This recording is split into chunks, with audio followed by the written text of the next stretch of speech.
Hello once again, and welcome back to another episode of Movie Deputy Reviews on our 12 Days of Christmas, day number 10. We are almost there, folks, so I'm hoping that you're paying attention to these clues, jotting them down, and trying to figure out what the answer is. I have already had so many submissions of people trying to guess early. And I will say that I've gotten about 200 submissions so far, but I'm asking people to please wait until tomorrow night, Christmas Eve, to send in your guesses, because these last two clues are going to totally, hopefully, help more people guess, because I have about 200 submissions so far. I've only seen 3 partially right answers. Now, I can't really explain that a whole lot further, but they had part of it, but they didn't have the whole thing. And I will explain a little bit more of what that means tomorrow. So you're going to want to be sure to come back and tune in. And I am going to be, of course, telling you clue number 10 today, as we are talking about another Christmas program that some may call a television program. I call it like a mini movie. You could buy it like on DVDs, like you can typical movies, things like that. But we are going to be talking about a very famous reindeer. Now, I'm sure you know Dasher and Dancer, Prancer and Vixen, Comet and Cupid, and Donner and Blitzen. But do you recall the most famous reindeer of all? Of course, I'm talking about Rudolph. Now, this 1964 classic has been just something so special for so long, for so many. And I just recently saw something on TV about it being like re-aired on TV for the first time in a long time. So I don't know what that was about. It's like I've watched it on DVD for years. And so that's how I enjoy it this time of year. Plus, I can, if I just want to watch it over and over again on repeat, I can do that too. Do you ever do that? Sometimes I just get that in my brain and I just want to just have something just on repeat over and over and over again. And I'm not always like that, but I think that's part of the whole neurodivergent side of me, that it can just play over and over and over again. And it seems like I notice something new every time I watch it. I have watched this every year, multiple times a year, even some years, since I was a kid. And there was something that I just noticed in this the other night when I watched it again.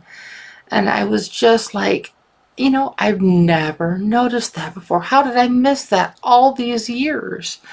And there's just something special about watching something again for the first time, is you notice things like that. So, I don't know, just take a chance. I mean, you never know what you'll find. But today we are going to be talking about this. Of course, Rudolph the Red-Nosed Reindeer has an innocent rating on the deputy scale. And I am actually giving Rudolph the Red-Nosed Reindeer a 7 out of 10 on the deputy scale. It has some issues with some stuff with some bullying and stuff like that, which, I mean, it wasn't as big of a deal back then, and it was sloughed off like it wasn't a big deal, but a lot of that stuff is more addressed nowadays than it ever was before. But this was meant as just an innocent children's movie, and so that's how I'm reviewing it. That's how I'm looking at it, and so that's what I want to share with you today. If you have never seen this, I hope that you take a chance on it. It's available on instant video on a lot of different things. I don't think it's on like Netflix or Hulu or any of that, but it's available to rent or buy on like Amazon Prime Video, and I think it might be on HBO Max. I'm not 100% sure on that. But like I said, this is one that you're going to want to check out if you haven't, and even if you have, come check it out again. You might find something you missed. But let's kind of get into a little bit more of the story. Here you see Donner and his Mrs. Donner. She doesn't actually have a name in this movie. She's just known as Mrs. Donner.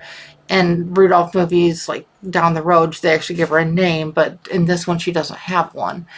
So, but with baby Rudolph, what are you guys doing?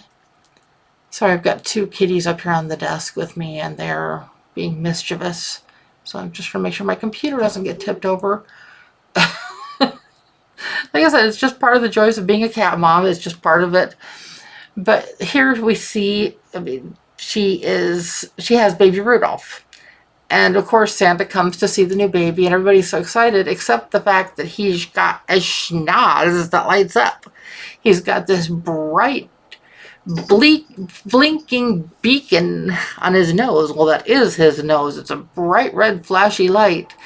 And instantly they know it's like not good. It's like, oh, we've got to hide this. We've got to protect him. We've got to do this. And so they find a way to mask it and to take him out and introduce him to the rest of the young reindeer that are out at this time, and the rest of the fleet of reindeer as well. And everything goes fine until an accident happens which exposes his nose. Well, obviously, I mean, he's shamed for having this red nose, and Donner and his family are shamed for having this child with this red nose. And so poor little Rudolph feels all alone.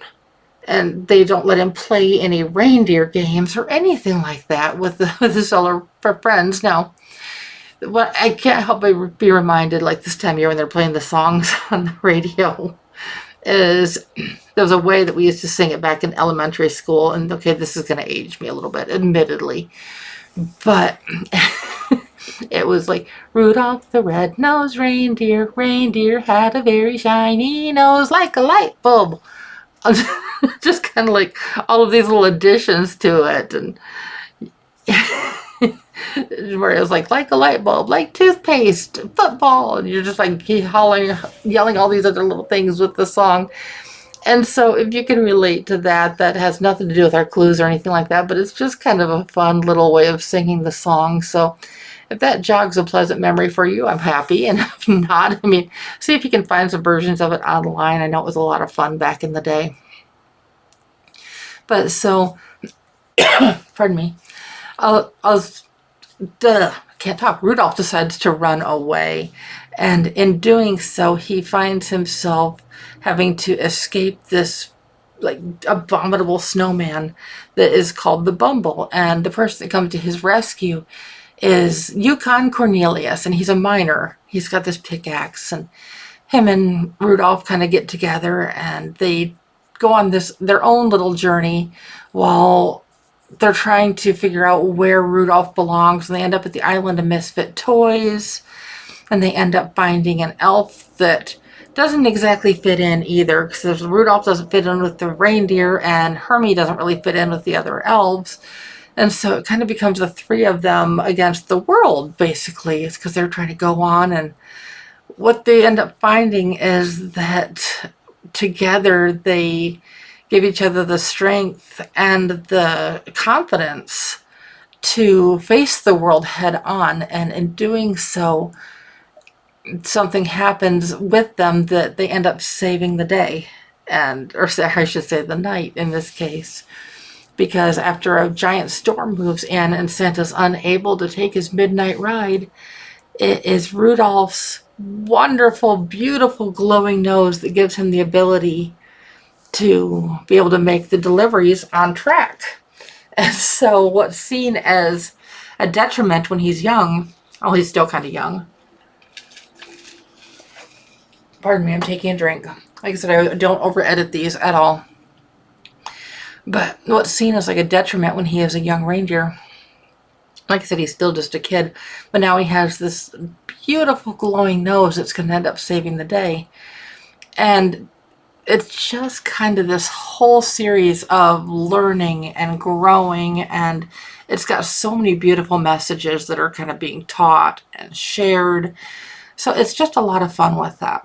Now, speaking of talking and sharing and expressing ourselves and expressing our opinions, the clue on day number 10, which is of course today, on our 12 days of Christmas, is letters to the editor. Letters to the editor. Now, you may be wondering what? Well, that is the clue for day 10. Now, mind you, we've only got one more clue left, and that is tomorrow. And then, of course, I've given you instructions on how to submit your answers so that all of the people who submit the correct answer will be receiving a special prize pack. So I am excited because I'm really hoping that with the final finale of these clues tomorrow will come just, it will jog something in somebody's brain. I was kind of surprised because well, the only person who knows the answer to this trivia besides myself is my husband.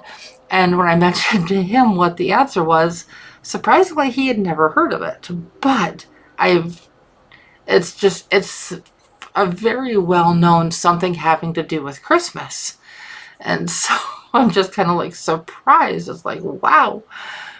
But my own sister, I'm not even giving her extra clues, but I know her and I have actually discussed this in the past a long time ago, so I know that she actually knows what it is. She just has to put the thoughts together. And if you're listening, which I know you are, I'm still not giving you any additional clues. So that's just how it is. But as always, you know which buttons to push to always get the latest and greatest Movie Deputy content and to stay on top of things like this amazing contest that we're doing right now.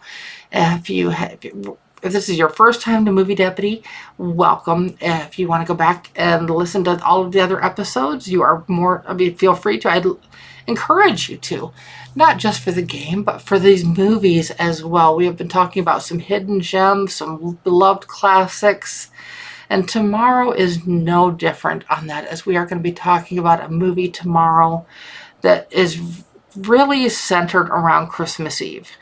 So, who knows, that might even give you a little bit of a clue in the movie we're talking about tomorrow, which, don't worry, that clue has nothing to do with the contest.